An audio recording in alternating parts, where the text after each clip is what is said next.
1900, the Republicans gathered in Philadelphia for their national convention. President McKinley was easily renominated, largely because the nation prospered. Teddy Roosevelt was selected as his running mate. Roosevelt was nominated not because he was governor of New York State, but because he was a war hero and therefore could add a lot of pizzazz to the Republican ticket. The election of 1900 was a rematch between McKinley and William Jennings Bryan, the Democratic candidate in 1896. Bryan hoped to win this election by making the Philippines a central issue. On November 6th, Bryan carried only 4 states, and not even his native Nebraska.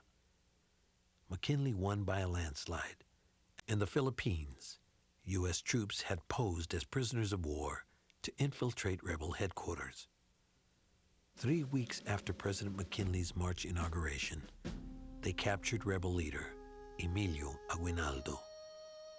There has been enough blood, enough tears, enough desolation. By accepting the sovereignty of the United States, I believe I am serving thee, my beloved country. Emilio Aguinaldo. While war continued in the southern Philippines, there were few skirmishes around Manila in the summer of 1901. President McKinley appointed William Howard Taft the first civilian governor of the Philippines. Big Bill Taft called the Filipinos his little brown brothers. McKinley described Taft's mission as one of benevolent assimilation.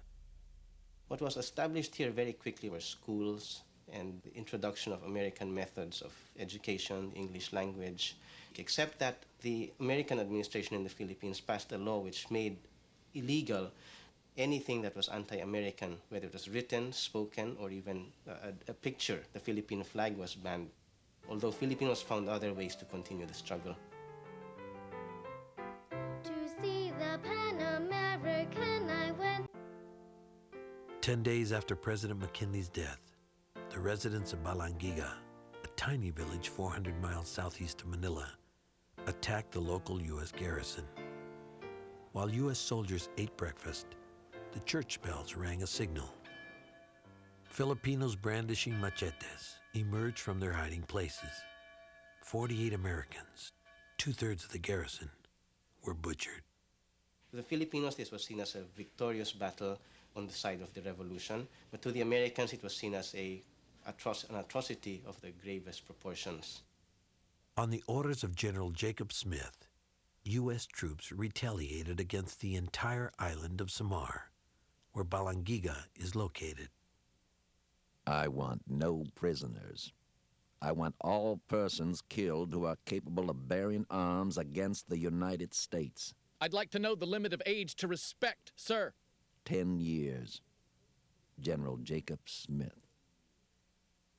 And his troops followed the order to the letter, burning villages, killing men, and actually even women and children, and converting Samar into really a howling wilderness. Oh, I'm only a common soldier in the blasted Philippines. They say I've got brown brothers here, but I don't know what it means. I like the word fraternity, but still I draw the line. Oh, he may be a brother of Big Bill Taft, but he ain't no brother of mine.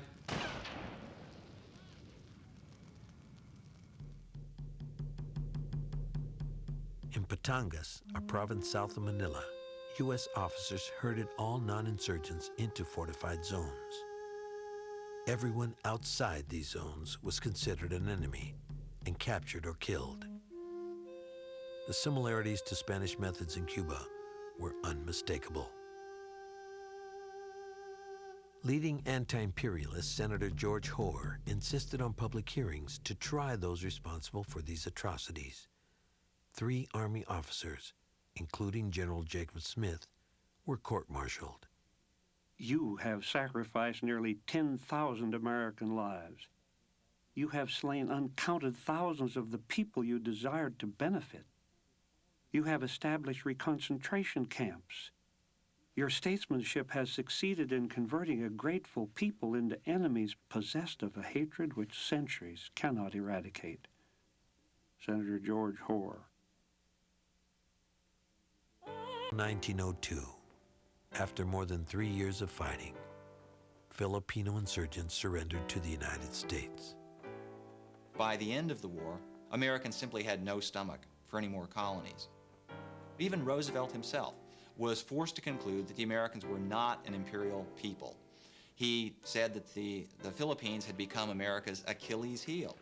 He should have listened harder in 1898 to a lot of people who were saying at that time, we're going to acquire these foreign people about whom we know very little or nothing, who are way, way far away, who have a culture that is not a part of ours, that sit just south of Japan. They're good. If we have those islands, it's going to draw us into a war in the Pacific.